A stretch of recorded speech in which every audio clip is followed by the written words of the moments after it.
حضرت علی رضی اللہ تعالی عنہ مسجد کی طرف جا رہے تھے۔ آپ نے ایک شخص اپنی بیوی پر غصہ کر رہا تھا،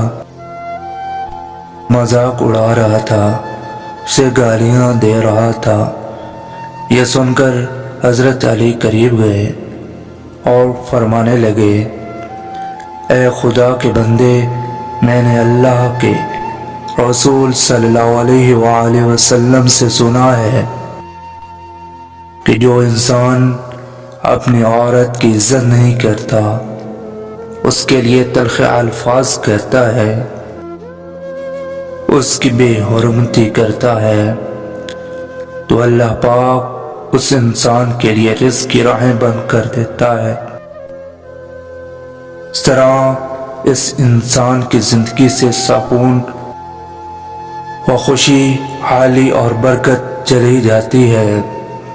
یاد رکھنا، عورت کو گالی دینا ایسا ہے جیسے کوئی انسان اپنے رزق ٹھکرا دے اور اپنی برکت اور خوشحالی کو ٹھکرا دے۔ حضرت علی رضی اللہ تعالی عنہ نے فرمایا، میں نے اللہ پاک کے رسول سے سنا کہ جو مرد اپنی عورتوں پہ ظلم کرتے ہیں، ان کی عزت نہیں کرتے، تو روز محشر ان کے نامہ اعمال کھولنے سے پہلے وہ فرشتے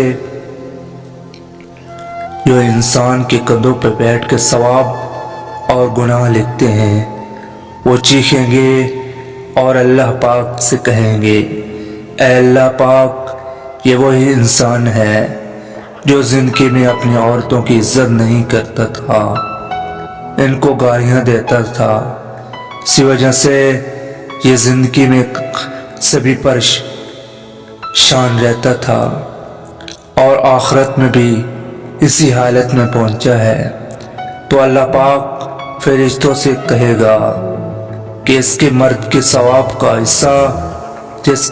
کی وجہ سے اس کو ملنا تھا سب ضائع کر دو۔